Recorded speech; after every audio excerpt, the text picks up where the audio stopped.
तो ये हुआ क्वेश्चन 340। क्वेश्चन 341,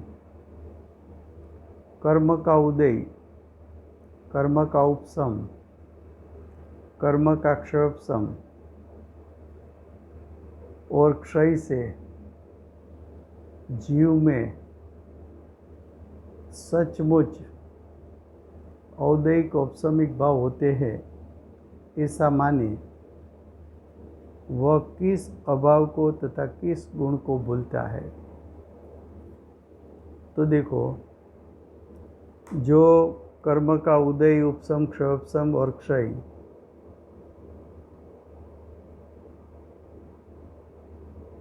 ये चारों पुद्गल के परिणाम हैं।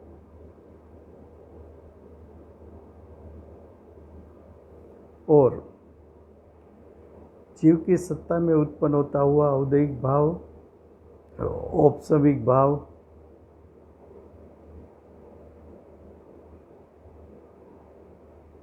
औदयिक भाव, औपशमिक भाव, क्षयोपशमिक भाव, नक्षायिक भाव, ये सब जीव के परिणाम हैं। तो जीव द्रव्य और पुद्गल द्रव्य दोनों भिन्न पदार्थ हैं, और दोनों भिन्न पदार्थ है, दोनों के द्रव्य क्षेत्र काल भाव भिन्न है, तो दोनों के बीच में तो अत्यंत अभाव है। और अगुरु लघुत्व गुण के कारण एक द्रव्य दूसरे द्रव्य के परिणाम का कर्ता बन नहीं सकता।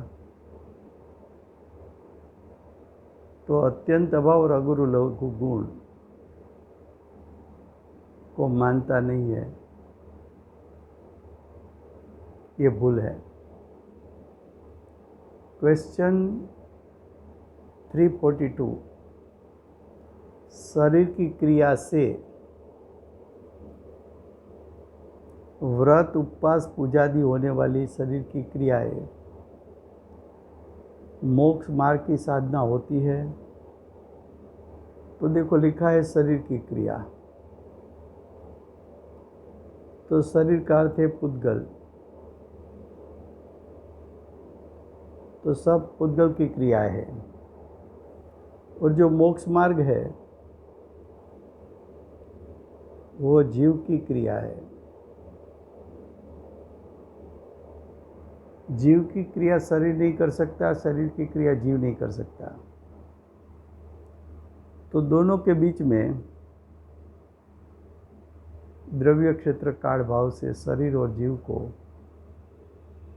अत्यंत अभाव है। अगर ऐसा माने कि शरीर की क्रिया से जीव के परिणाम मोक्ष मार्ग रूप हो सकता है, तो अत्यंत अभाव की भूल है। आगे, मोक्ष मार्ग स्वद्रव्य आश्रित शुद्ध पर्याय है, इसलिए स्वद्रव्य के आश्रय रूप एकाग्रता से ही मोक्ष मार्ग की साधना हो सकती है। मोक्ष मार्ग कब प्रकटता है? तो कि जब जीव ज्ञायक स्वभाव में हूँपना करे, ज्ञायक स्वभाव को जाने और ज्ञायक स्वभाव में स्थिरता करे।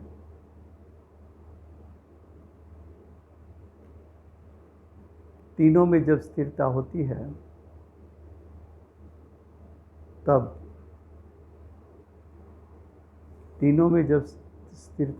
है तब दृष्टि की स्थिरता, ज्ञान उपयोग की स्थिरता, चारित्र की स्थिरता, तब मोक्ष मार्ग प्रकटता है। लेकिन मोक्ष मार्ग प्रकटा जीव की सत्ता में। मोक्ष मार्ग जीव के परिणाम है। मोक्ष मार्ग प्रकटा जीव के स्वभाव के आश्रय से।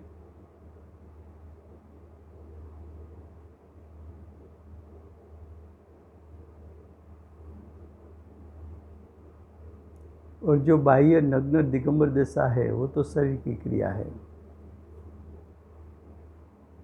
जो नग्न दशा है वो शरीर की क्रिया,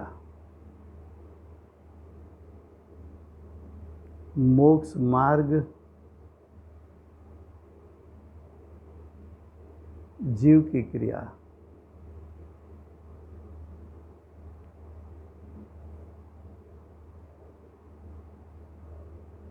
महाव्रत आदि 28 मूल गुण के जो विकल्प इस भूमिका में सहचर रूप से होते हैं वो निमित्त कहलाते हैं। अब क्वेश्चन 343, निमित्त से वास्तव में नैमित्तिक कार्य होता है? तो देखो, निमित्त भिन्न द्रव्य है, नैमित्तिक दशा भिन्न द्रव्य का परिणाम है।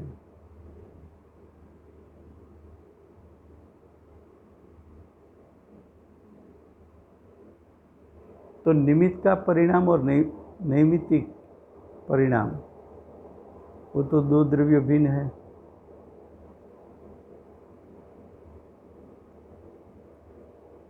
जब दो द्रव्य की भिन्नता है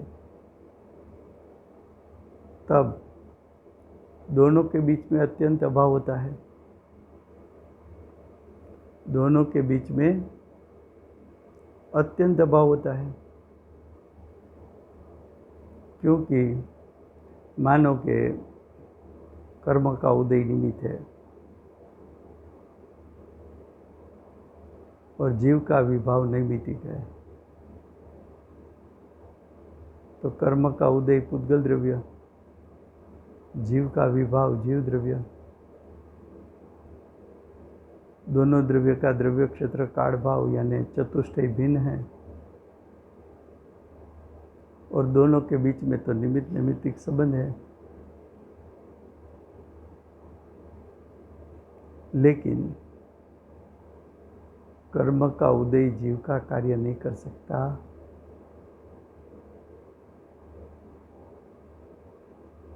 क्योंकि दोनों के बीच में अत्यंत अभाव है।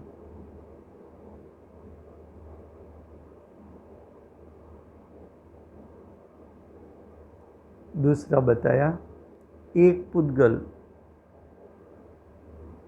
या तो अनेक पुद्गलों की पर्यायों के निमित्त से वास्तव में दूसरे पुद्गलों की पर्याय होती है, ऐसा जो मानता है तो वो अन्योन्य अभाव को नहीं मानता।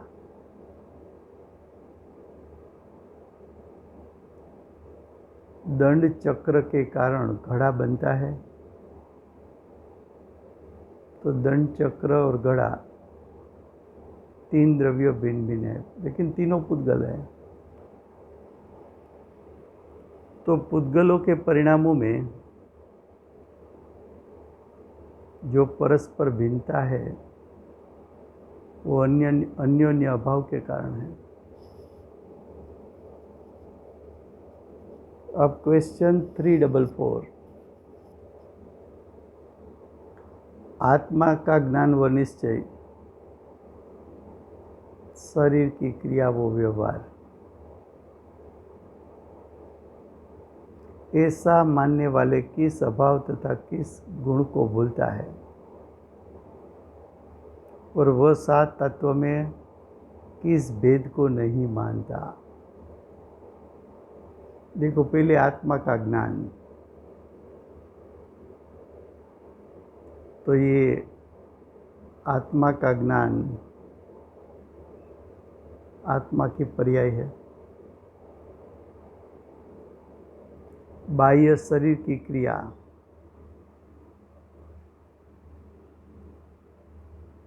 पुद्गल परिणाम, जीव और पुद्गल दोनों के बीच में तो अत्यंत अभाव है।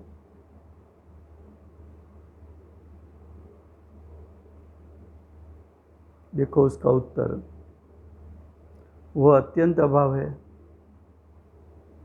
और एक द्रव्य दूसरे द्रव्य का कार्य नहीं कर सकता। करेगा ऐसा माने तो अगुरु लघुत्व गुण को नहीं मानता है, तो अगुरु लघुत्व गुण की भुलाएगी।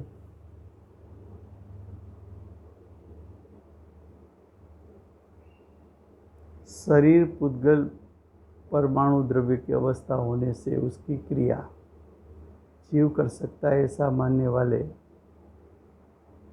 7 तत्वों में से जीव और अजीव तत्व की भिन्नता को नहीं समझता।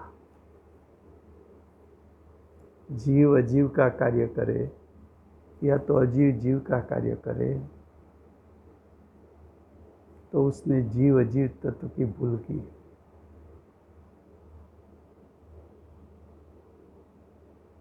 (345) जीव परद्रव्य क्षेत्र, फिर से 345 फिर से जीव परद्रव्य पर क्षेत्र पर काल पर भाव को अनुकूल या प्रतिकूल मानता है तो किस अभाव को भूलता है? तो कि जीव परद्रव्य, मानो के गर्मी के दिन है तो शीतल पानी से नहाना उसको अनुकूल लगता है, या ठंड है तो गर्म पानी से नहाना अनुकूल मानता है, पर तो परद्रव्य से अनुकूल प्रतिकूल। तो जीव और पानी दो के बीच में तो अत्यंत अभाव है, तो परद्रव्य बाद में क्षेत्र, अध्यात्म क्षेत्र में रहूं वो अनुकूल है, तो अध्यात्म क्षेत्र भी वहाँ जीव के बीच में अत्यंत अभाव है। काल, ये पंचम काल है, वो काल द्रव्य की व्यवहार पर्याय है, लेकिन जीव और काल द्रव्य के बीच में अत्यंत अभाव है। भाव यानी गुण, स्पर्श रस गंध वर्ण पुद्गल के गुण है, उसको लाभ का कारण मानना, हित बुद्धि करना, तो वहाँ भी अत्यंत अभाव है। तो पर द्रव्य, पर क्षेत्र, पर काल, पर भाव से अनुकूलता मानना वो अत्यंत अभाव को नहीं मानता। इस अधिकार का लास्ट प्रश्न 346, इससे वास्तव में समझे क्या? यानी इस अधिकार में वास्तव में समझे क्या? या तो ऊपर का जो प्रश्न 340 था, 345 था, उसमें वास्तव में समझे क्या? उत्तर, कोई भी परद्रव्य क्षेत्र काल भाव किसी जीव के लिए अनुकूल या प्रतिकूल नहीं है, तो वहाँ अत्यंत अभाव का दोष आता है।